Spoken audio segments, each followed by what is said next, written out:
Donc, bon, c'est Pôle emploi.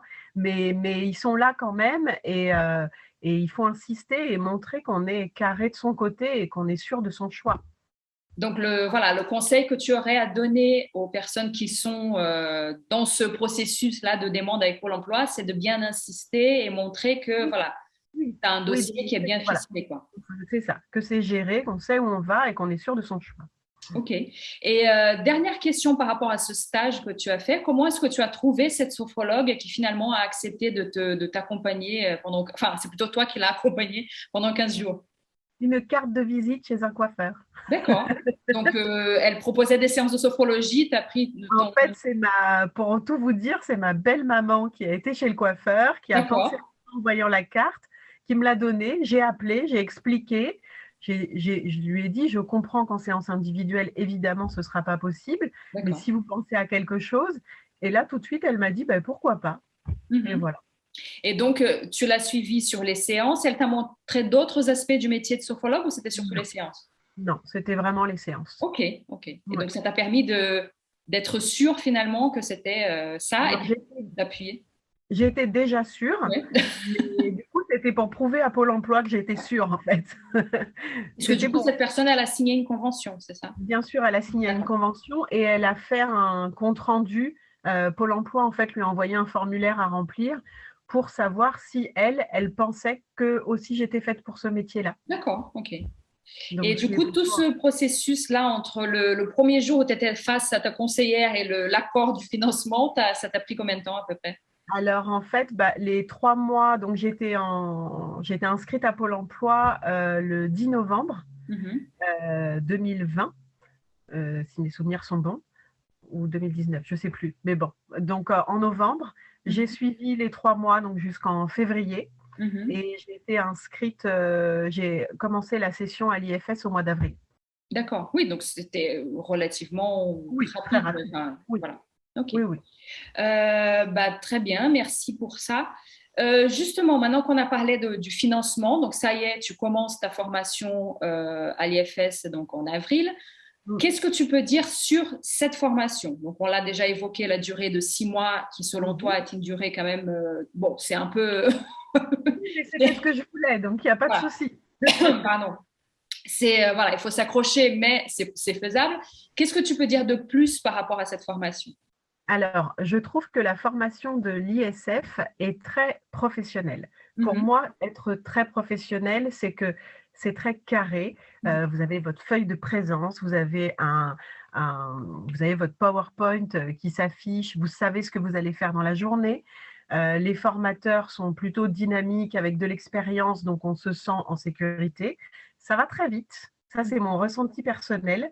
C'est-à-dire qu'on a souvent tendance à avoir envie de poser 1000 questions, mais si on pose 1000 questions, on n'avance pas dans le programme. mhm, Donc, il faut savoir noter ces questions, les poser soit à la pause déjeuner, soit rester un peu plus tard le soir, parce que les formateurs sont disponibles en intercours, mhm, donc il n'y a aucun souci.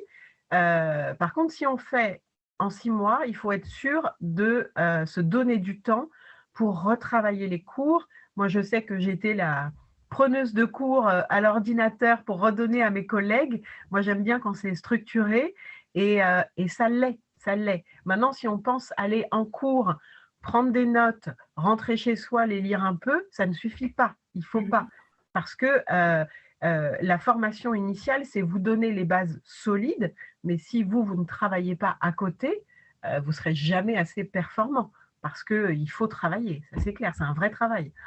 Et Donc, comment était ce travail pour toi, justement? Qu'est-ce que tu faisais comme travail à la maison pour apprendre tes cours, finalement? alors, moi, ce que je faisais, c'est que dès que je rentrais, en fait, il y a quelque chose de très pratique, c'est qu'il y a l'espace de l'IFS, on a un espace pédagogique Mhm, avec des tests à faire, mhm, avec des vidéos de tous les exercices, avec des conseils, avec un forum. Donc, on est vraiment accompagné et pris en charge. Ce qui fait que dès que je rentrais, déjà, je faisais le test de la journée ou les tests de la journée pour voir comment je me situais par rapport à la compréhension. mhm. Et ensuite, entre les cours, je me remasterisais mes cours avec des couleurs, avec des titres, avec des choses, voilà. Donc, toi, tu es quelqu'un de visuel. Tu as besoin d'avoir un visuel. Moi, j'ai besoin de faire aussi. Mhm, Donc, à la fois kinesthésique et visuel. mhm, Donc, je repratiquais, je faisais les vidéos en même temps, je m'auto-sophronisais mhm, avec les vidéos. Et puis, on a créé un groupe WhatsApp avec mes collègues de la classe, ce qui est mhm. souvent le cas. Et du coup, on échangeait, on se donnait des petits tips, on s'interrogeait, on se faisait des choses ensemble. Voilà, toi, tu as pensé ça, tu le fais comment? Et puis moi, je le fais plutôt comme ça. Et du coup, bah, finalement, les 15 jours passent et on a bien assimilé le cours d'avant et on est prêt pour continuer. OK. Je me suis fait des Et fiches, j'ai mon livre qui est cassé en deux tellement tellement je l'ai feuilleté, relu, relu, relu. Mais je pense que quand on fait cette formation, on est forcément passionné par cette formation, donc on donne tout, quoi. oui, oui, avoir le livre tout avec plein de stabilotage, etc., c'est plutôt bon signe en Un général. milliard de post-it par C'est ça, couleur, c'est ça. voilà. Ouais. Je voulais te poser une question aussi qui m'est venue après. Si mes souvenirs sont bons, parce que j'ai été une des formatrices de Valérie, tu as connu la formation en distanciel et aussi en présentiel. Oui, les deux. Euh, Qu'est-ce que tu peux dire sur la différence entre, est-ce que c'est vraiment très différent? Est-ce que, voilà, est-ce que tu as vu une vraie, est-ce que c'est vraiment beaucoup mieux en présentiel? Est-ce que voilà, qu'est-ce que tu peux dire entre les différences du présentiel J'ai et du distanciel? commencé en avril, Mhm, jusqu'en juillet, j'étais en distanciel. mhm, Donc bon, plutôt confortable, plutôt bien, des petits problèmes de connexion de temps en temps, mais bon, rien de dramatique comme pour mhm. tout. Donc plutôt fluide, plutôt à l'aise chez soi, sa bouteille d'eau, on a des pauses bien régulières. Donc j'ai pas trouvé ça désagréable Mhm. et inefficace, parce que je trouvais que c'était très efficace et on apprenait très bien et aucun souci. Donc, C'est vrai, pardon, au niveau de l'assimilation des cours, le fait aucun d'être problème. distanciel, d'avoir une caméra, que le formateur ne soit pas là présent chez toi, Oui, c'était pas gênant. non, pas du L'assimilation se tout. faisait quand même. Non, pas du tout. Mhm, Par contre, début juillet, on s'est tous retrouvés. mhm, Donc, on était 20, mhm, donc pour la première fois. mhm. Et en fait, l'impression de que ce soit plus factuel, de se dire, ah, mais en vrai, on est une On classe. Et existe. puis, voilà. Et puis faire connaissance, et puis manger ensemble le midi. Et donc, ça a rajouté un peu de chaleur, en fait, à la D'accord. formation. Mais le contenu et l'efficacité étaient la même. Bon. Donc, grosso modo, il y a pas, voilà, t'as pas senti Ah qu'il y non. avait une perte de Ah, qualité aucune, aucune. Je pense que le présentiel pour les jeux de rôle, la seule différence, c'est pas en perte de capacité, c'est juste que on est un peu plus timide parce qu'on est en Oui, vrai. oui. Alors que quand on est dans une pièce derrière son ordinateur, on se dit bon bah au pire je décalerai un peu et puis voilà. Mais c'est vrai que c'est la seule différence. Sinon non, l'assimilation et l'efficacité des cours étaient la même. OK. OK. Autre chose à rajouter par rapport à cette formation?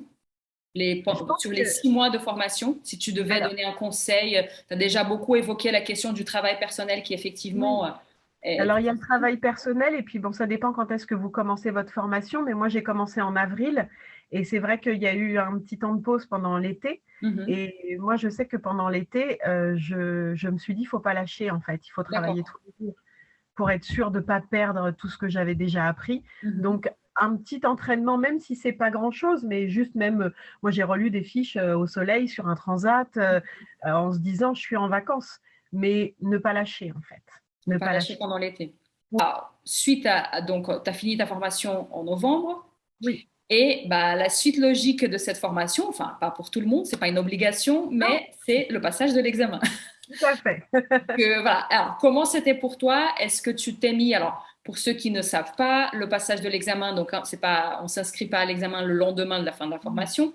Il faut donc suivre, donc c'est ce qui se passe à l'IFS, hein, c'est pas le cas dans toutes les écoles de France, mais en tout cas, la formation à l'IFS, à l'issue, on est censé donc suivre 2 personnes, accompagner 2 personnes, donc être sophrologue pour la première fois, proposer des séances à 2 personnes, un minimum de 8 séances, pour ensuite pouvoir s'inscrire à l'examen. Est-ce que tu l'as fait tout de suite dans la foulée? Est-ce que tu t'es laissé du temps? Comment c'était pour toi?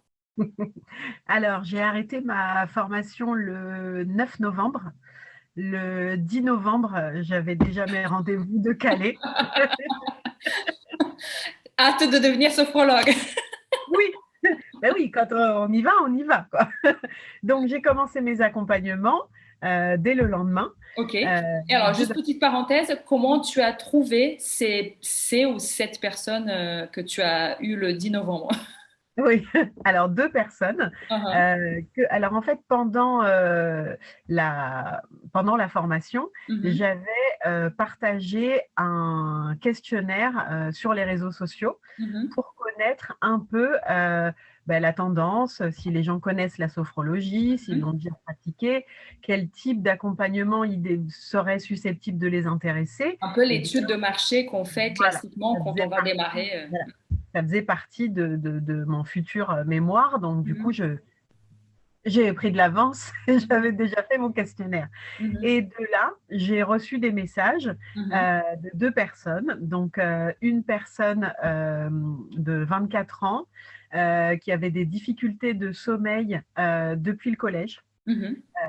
Voilà, qui était déjà accompagnée psychologiquement, mais le sommeil, c'était quelque chose d'incurable pour elle. Elle ne Mhm. pourrait plus jamais dormir 8 heures par nuit, c'était impossible. C'est ce qu'elle se Et disait en tout cas. voilà, c'est ce qu'elle Mhm. s'est dit. Elle dort comme un bébé aujourd'hui. Et une deuxième personne qui avait redoublé sa terminale et qui, du coup, avait perdu toute confiance. Voilà, Mhm. toute confiance en elle. Donc, du coup, j'ai dit, bon, bah, on y va. Et donc, j'ai commencé mes accompagnements. Donc, c'était normalement pour 8 semaines minimum.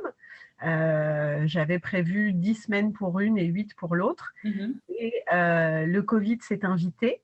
Mhm. Donc, j'ai eu très peur parce que le distanciel n'était pas réalisable, parce D'accord. que personne ne pouvait pas chez elle en distanciel. Mhm. Donc, je me suis interrogée en me disant, mais s'il y a une pause, comment ça va se passer? Est-ce que ça va marcher? Est-ce qu'il y aura vraiment une efficacité? Parce Donc, que je ne juste pour suis pas... situer dans le temps, là, on est fin 2021, c'est ça? Oui, c'est ça. Ok. Oui, on est en novembre Mhm. 2021. Mhm. Donc Noël, Covid, janvier, Covid, donc pas mal d'interruptions. Donc finalement, j'ai fini en février D'accord. euh, mes accompagnements. J'avais opté pour une méthode, je fais mon mémoire au fur et à mesure des séances, D'accord. ce qui fait qu'à la fin de mes accompagnements, j'étais prête à m'inscrire. Et je l'ai fait le lendemain. Voilà. D'accord. Donc, j'ai envoyé, j'ai bien relu évidemment, hein, il ne faut pas y aller comme ça. Puis je me suis dit, bah, pourquoi attendre? C'est frais dans ma tête, les cours sont pas loin, je ne vais Mhm. pas attendre pour attendre. Au début, j'ai eu une réaction comme ça. Et puis, j'ai écouté une petite vidéo de Simone Oui. et je me suis dit, mais c'est quoi ces freins de faut que j'ouvre un compte, faut que je fasse ci, faut que je fasse ça. Et je me suis dit, non, on y va. Donc, j'ai mis mon mémoire en ligne, puisqu'il faut mettre son mémoire en ligne pour Mhm. s'inscrire, pour que vos examinateurs puissent le lire en amont.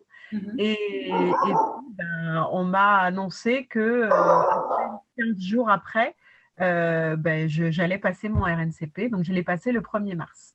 Ok.